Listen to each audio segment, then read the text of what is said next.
Chapter 20. A Historical Fact.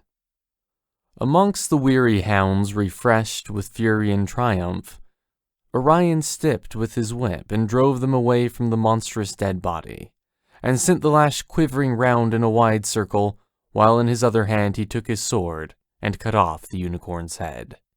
He also took the skin of the long white neck and brought it away dangling empty from the head.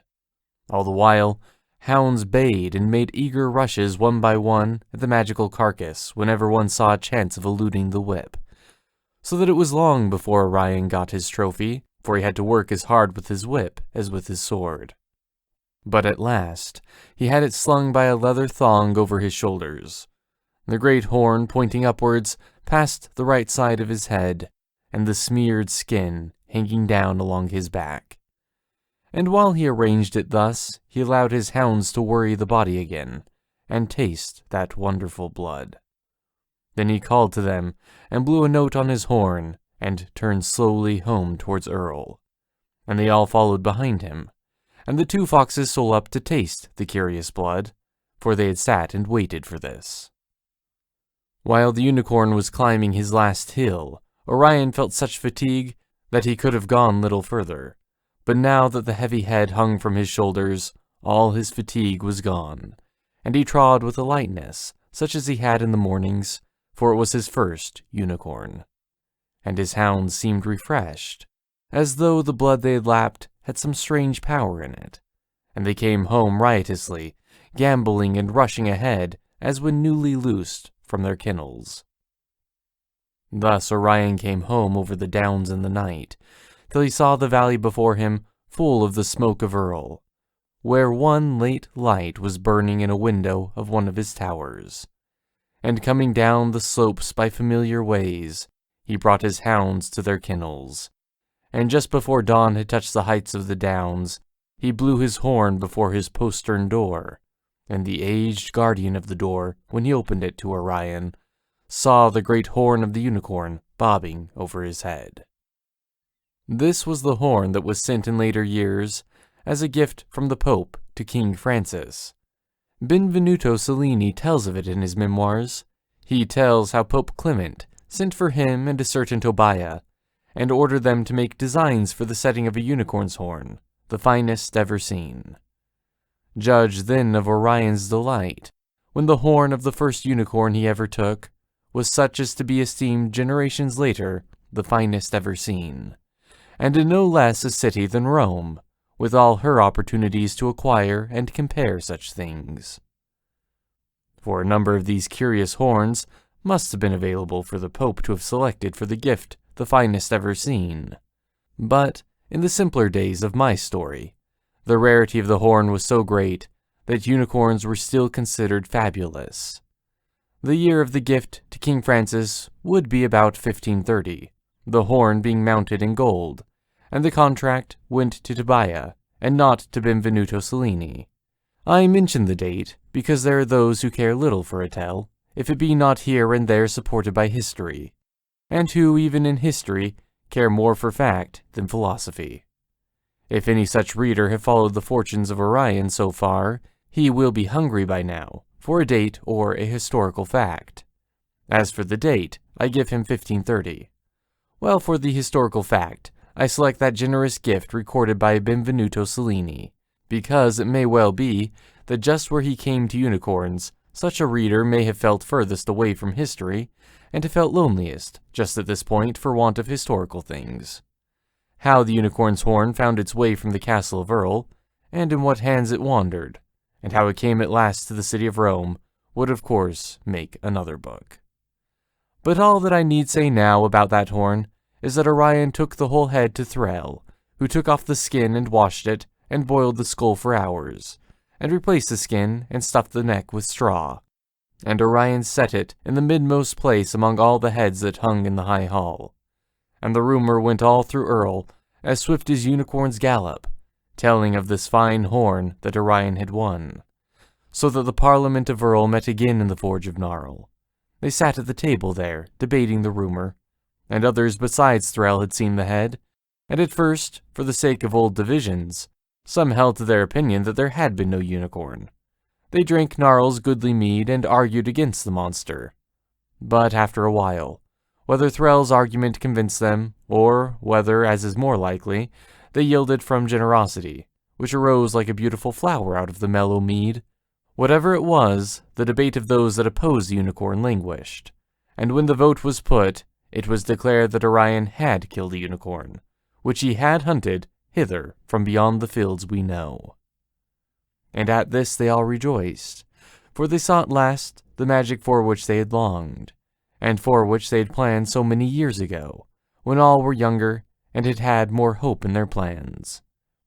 And as soon as the vote was taken, Gnarl brought out more mead, and they drank again to mark the happy occasion, for magic at last, said they, had come on Orion, and a glorious future surely awaited Earl, and the long room, and the candles, and the friendly men, and the deep comfort of mead, made it easy to look a little way forward into time, and to see a year or so that had not yet come, and to see coming glories glowing a little way off. And they told again of the days, but nearer now, when the distant lands should hear of the vale they loved. They told again of the fame of the fields of Earl, going from city to city. One praised its castle, another its huge high downs, another the vale itself all hidden from every land, another the dear quaint houses built by an olden folk, another the deep of the woods that lay over the skyline, and all spoke of the time when the wide world should hear of it all because of the magic that there was in Orion. For they knew that the world has a quick ear for magic, and always turns toward the wonderful, even though it be nearly asleep. Their voices were high, praising magic, telling again of the unicorn, glorying in the future of Earl, when suddenly in the doorway stood the Freer. He was there in his long white robe, with its trimming of mauve, in the door with the knight behind him. As they looked, in the light of their candles, they could see he was wearing an emblem on a chain of gold round his neck. Gnarl bade him welcome. Some moved a chair to the table, but he had heard them speak of the unicorn. He lifted his voice from where he stood and addressed them. "Cursed be unicorns," he said, "and all their ways, and all things that be magic." In the awe that suddenly changed the mellow room, one cried, "Master, curse not us!" "Good Freer," said Gnarl, "we hunted no unicorn." But the Freer raised up his hand against unicorns, and cursed them yet. "Cursed be their horn," he cried, "and the place where they dwell, and the lilies whereon they feed. Cursed be all songs that tell of them. Cursed be they utterly with everything that dwelleth beyond salvation." He paused to allow them to renounce the unicorns, standing still in the doorway, looking sternly into the room. And they thought of the sleekness of the unicorn's hide, his swiftness, the grace of his neck, and his dim beauty cantering by when he came past Earl in the evening. They thought of his stalwart and redoubtable horn. They remembered old songs that told of him. They sat in uneasy silence and would not renounce the unicorn. And the Freer knew what they thought, and he raised his hand again clear in the candlelight with the knight behind him. "Cursed be their speed," he said, "and their sleek white hide. Cursed be their beauty, and all that they have of magic, and everything that walks by enchanted streams." And still he saw in their eyes a lingering love for those things that he forbade, and therefore he ceased not yet. He lifted his voice yet louder and continued with his eyes sternly upon those troubled faces. "And cursed be trolls, elves, goblins, and fairies upon the earth, and hippogriffs and Pegasus in the air, and all the tribes of the merfolk under the sea. Our holy rites forbid them. And cursed be all doubts, all singular dreams, all fancies. And from magic may all true folk be turned away. Amen." He turned round suddenly, and was into the night.